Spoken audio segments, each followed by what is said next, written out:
nosso programa de hoje é sobre a história do traste. É claro, o traste, qual traste? Nessa altura os meus telespectadores, cada um está a pensar, claro, ele vai falar no traste, naquele que eles acham que é o traste, porque os outros acham que não. Vou falar é no outro traste, talvez até no... Porque entre nós é assim, há sempre um que é o traste, o outro acha que o traste somos nós, porque traste tem esse sentido de a pessoa retorcida, de má pessoa, de pessoa de quem se não gosta. Mas é curioso que a palavra tem outro sentido. Os trastes também são os móveis. Diz-se andar com os trastes às costas, no sentido de andar a fazer mudanças. Os trastes. Também se diz os tarecos. Os tarecos. Não sei a explicação desse sentido da palavra, mas é verdade que a palavra traste tem o sentido de objeto de mobiliário. E é exatamente destes trastes que eu vou falar. E vou-lhes falar num lugar que é o melhor para em Portugal falar de mobiliário. No Museu da Fundação Ricardo Espírito Santo Silva. Fica aqui no coração da Alfama e quem quiser saber alguma coisa da história da mobília em Portugal, é aqui que se deve dirigir.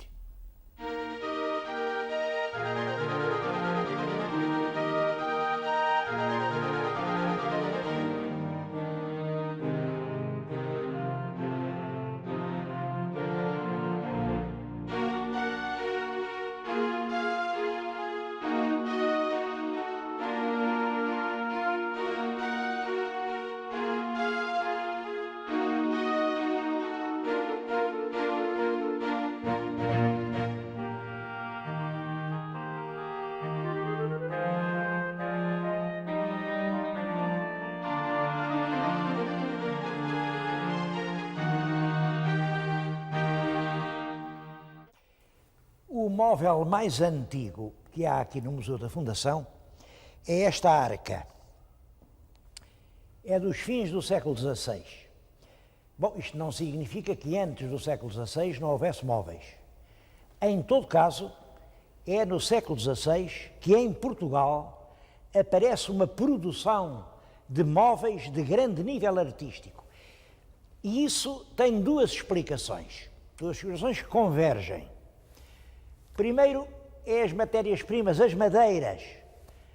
Como sabem, os portugueses da Índia, do Brasil, mandavam mercadorias para Lisboa e mandavam-nas em grandes caixas. Hoje a palavra mais certa seria até contentores, porque eram realmente caixões grandes. E eles aproveitavam madeiras de grande valor, madeiras exóticas de grande valor, o pau-santo, a câmbala, a teca, e com essas pranchas que eram muito bonitas, ainda hoje, um bocado de pau-santo é uma beleza, só o olhar para aquilo fascina. Por outro lado, são madeiras fáceis de trabalhar e de grande duração. É essa madeira por um lado. Por outro, é a imitação, não é a imitação, mas é realmente a inspiração que vem de certos modelos de móveis que eles viam na Índia. É assim que nasce um gosto de mobiliário que é o gosto indo-português. É depois do século XVI e, portanto, ligado aos descobrimentos que aparece o mobiliário português. E já que lhes falo de descobrimentos, queria falar nesta tapeçaria. É uma tapeçaria flamenga, de Tournai, de uma série que é encomendada pelo rei Dom Manuel I para comemorar a chegada dos portugueses à Índia por uma via marítima. É uma tapeçaria cujo tema são realmente animais orientais, são as girafas, vêem-se os navios da descoberta e está muito bem aqui porque é realmente o descobrimento que marca o início do móvel propriamente português. Isto é um móvel indo-português. Diz-se indo-português porque, por um lado, é português. Corresponde a um tipo de móvel que se usava em Portugal, mas todo o gosto é asiático. É executado por artistas indianos. O móvel chama-se um contador. Contador porque isto servia para fazer contas. A história dos contadores é muito curiosa. Inicialmente é apenas uma caixa, é uma mala, tem pegas laterais, uma mala que se carrega a dorso das mulas e que o mercador leva para toda a parte.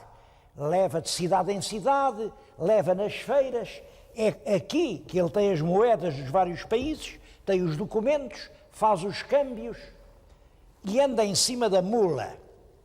Naturalmente, quando chega à casa, descarrega a mala e coloca sobre um banco. Um banco, a parte de baixo é o banco que tem em cima as contas. Devo-lhe dizer que é deste banco que vem a palavra moderna banco, no sentido de estabelecimento de crédito. O sítio onde a gente vai, enfim, receber e pagar.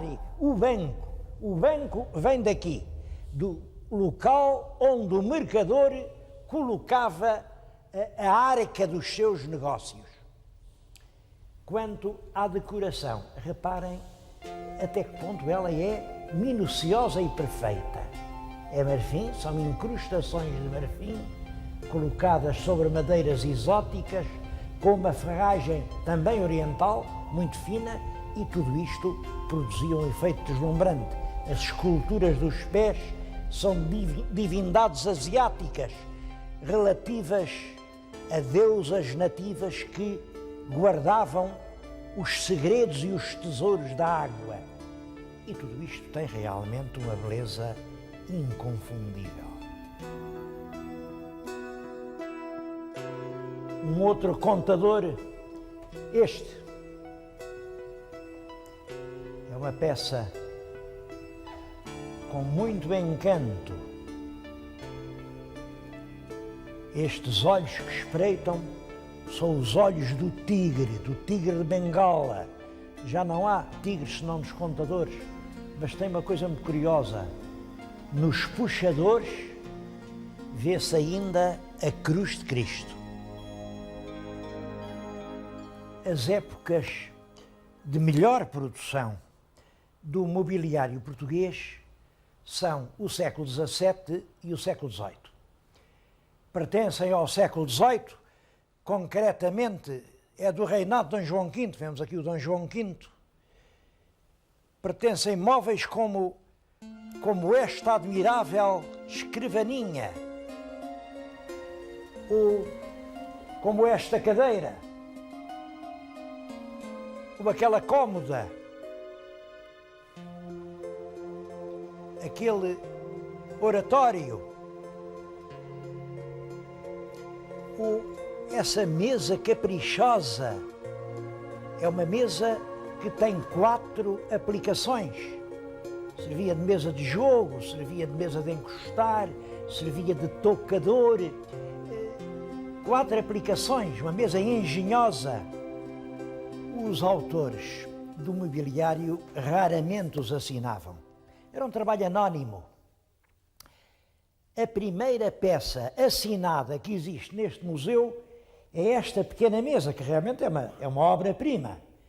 O autor quis que soubéssemos o seu nome e colou uma etiqueta em que diz: João Aniceto Raposo me fez ao Loreto, Lisboa.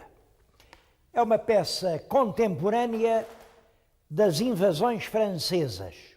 Exatamente por esta altura, a arte do mobiliário entra numa fase de decadência.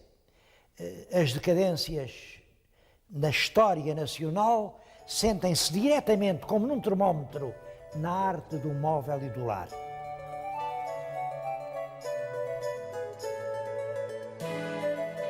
Quem venha à Fundação Ricardo Espírito Santo comete uma grande injustiça se não falar nestas oficinas que procuram manter vivas ainda as velhas artes e ofícios. Junto do palácio há oficinas de desenho artístico, de marcenaria, de embutidos, de talha, de dourador, de encadernação, de lacagem, de polidor. Eu vim aqui falar-lhes nisto numa dessas oficinas. Já viram o que eu tenho na minha mão? É ouro, é um ouro que, depois de passado aqui no laminador, isto é um laminador, herdado, os homens que trabalham aqui já o herdaram dos avós. E a barra transforma-se numa folha mais fina, que depois é batida, se transforma noutra ainda mais fina e acaba por dar aquela película subtil que se aplica nas lombadas nos livros, nos objetos dourados, enfim, com que trabalham os douradores. Isto é assim para os dourados, é assim para muitas outras artes, aquelas artes antigas que estavam a morrer e que a Fundação Ricardo Espírito Santo Silva pretende conservar vivas numa aspiração de não deixar morrer o que era realmente a nossa qualidade. Bom, naturalmente que o que pode manter vivas estas artes não são as atividades dos mecenas. É realmente um elemento ativo e atual. É o mercado. Ainda hoje se continuam a fazer móveis por todo o país, ainda hoje há artes decorativas e é sobre isso que vamos falar já a seguir. Ainda hoje se fazem muitos móveis em Portugal.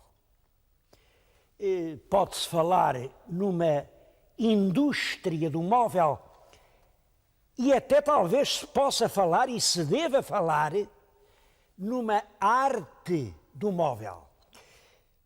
Pegar assim num bocado de madeira como este, isto é um bocado de nogueira, e transformá-la nisto, isto não é só indústria, é arte. Tudo isto é feito à mão, é com o ferro que vai vazando a madeira e faz este ornato. Eu estou-lhes a mostrar isto como um simples exemplo, porque qualquer móvel, está aqui outro pedaço de talha, isto é uma talha de tipo Renascença, é feita agora, estou a falar-lhes numa fábrica nos arredores de Braga. Portanto, uma indústria ou uma arte, e que não julguem que é assim uma coisa insignificante. No nosso país há cerca de 3.500 empresas. 3.500 empresas do mobiliário. Empregam perto de 75 mil trabalhadores, quer dizer, são pequenas empresas, em que o chefe da empresa é muitas vezes ele próprio, o pessoal, ele, os filhos, as sobrinhas, os amigos. Esta é a pequena empresa de dimensão humana e isso não é assim despiciando. Estou a falar-lhes em números do ano passado, isto deu perto de 150 milhões de contos de produto fabricado. Isto é muito importante, é evidente, num país que está na situação em que nós estamos.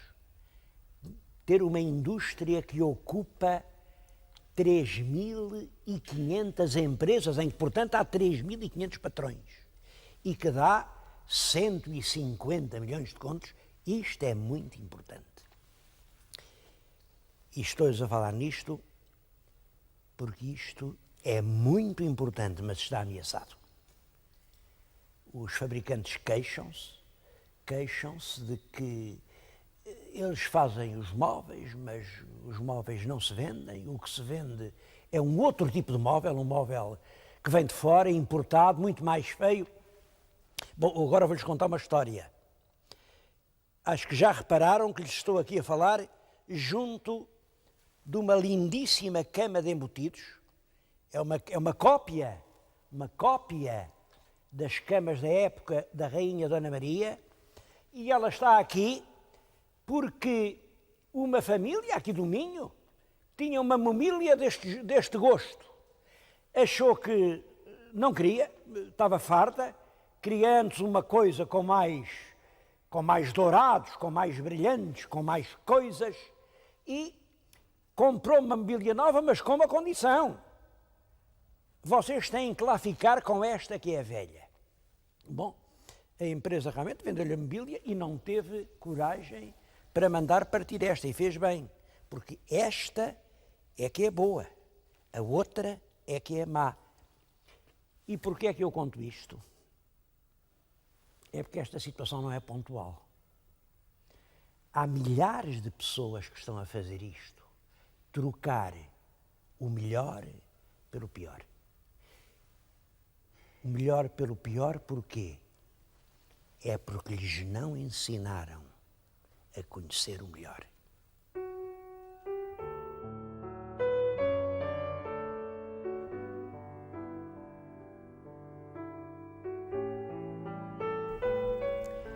Ainda é possível fazer réplicas fiéis dos velhos móveis portugueses. Isto é a fotografia de uma cama do século XVII e aquela é a réplica, só um perito a distingue. Este contador é uma cópia de uma peça do Ruhlmann. O Ruhlmann é um famoso desenhador de móveis das primeiras décadas do nosso século. Eu acho que se o Ruhlmann voltasse ao mundo, ficava vaidoso com esta execução. Realmente não pode ser mais perfeita. Isto é marfim, todo o móvel é pau santo, os interiores são pau cetim, mas é realmente a perfeição na execução o que aqui impressiona.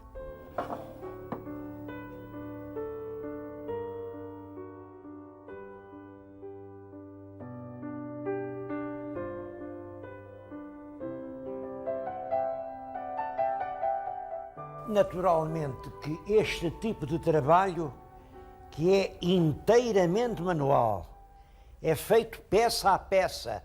Bom, isto não se podem fazer grandes quantidades. É uma coisa que demora a fazer, vende-se pouco e, portanto, realmente não está de acordo com as leis deste nosso mundo. Tudo depressa, tudo em série. Bom, e eu estou-lhes a falar aqui numa casa do norte do país, um dos mais prestigiosos fabricantes de mobiliário artístico, que poucas semanas mais terá de vida. Isto é impressionante, mas é verdade. Eles eram tão bons que já não há lugar para eles.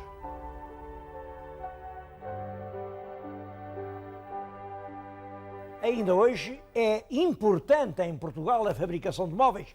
Eu estou a falar-lhes em Paços de Ferreira.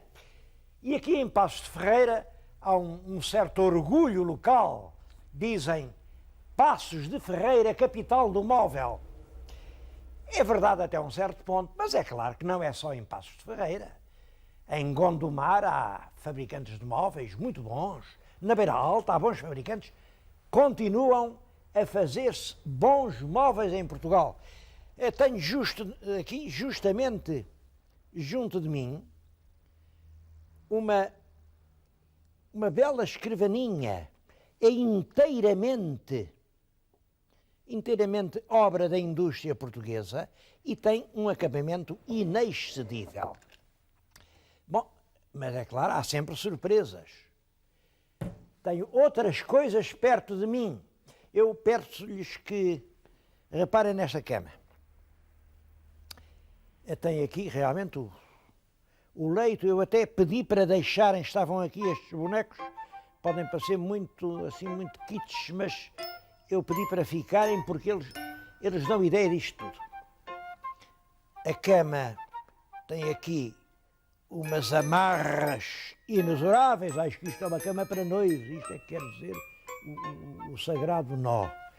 E o nó apanha um sudário, não julguem que é de alvolinho, não é. Nem sequer de madeira. É uma mistura química de pedra e de goma. Bom, eu acho que isto no conjunto é um móvel terrível. Mas está na moda, saem muitos, toda a gente quer. E agora vocês dizem, pois, que culpa têm as pessoas se não as educam e não têm dinheiro, têm que comprar disto, esta coisa execrável, é isto que elas têm que comprar. Não têm dinheiro para as boas madeiras portuguesas. Não se enganem. Isto não é um móvel barato. Está aqui a etiqueta, isto. Bom, isto custa 1470 contos. Em todo caso, as pessoas preferem este tipo de mobiliário. Isto não é português. Isto vem do outro lado da fronteira. E está a entrar muito mobiliário estrangeiro. Estou-lhes a mostrar uma cama, mas podia mostrar-lhes uma casa de jantar. Olhem-me aquela casa de jantar. Olhem para aquele armário. Olhem para aquele aparador. E o preço também é deste género. Uma mobília estrangeira, deste tipo, custa 4 ou 5 vezes mais que uma mobília portuguesa em castanho, em carvalho ou folheada mesmo em pau santo. Bom, então as pessoas não têm culpa, gostos não se discutem. Eu com isso é que não concordo e é sobre isso que eu lhes queria falar. Gostos discutem-se. Há bom gosto e há mau gosto. O que há é outra coisa. Há que as pessoas não têm culpa de ter mau gosto. Não se faz nada para educar a sensibilidade, a cultura da gente das nossas escolas. Por exemplo, em todos os nossos programas de primário, secundário, superior, onde é que se fala dessa realidade que eu lhes mostrei há bocadinho, que é o mobiliário português? Esta região de Passos de Ferreira também está impregnada de história. Tem monumentos, vejam só, este é o Mosteiro de Ferreira, vejam que beleza. Mas hoje pareceu-me que era mais importante falar da história do futuro que da história do passado. Fala-se agora muito na Europa, na unificação económica na Europa. No futuro, quem não puder vender ou melhor ou mais barato não tem lugar. Não acredito que seja assim. Há de haver sempre lugar para a diferença. Quem tiver algo de diferente para vender vai encontrar comprador. E das coisas diferentes que havia em Portugal era o nosso mobiliário. Era algo que devíamos ter cultivado, em vez de deixar assim, tristemente, agonizar.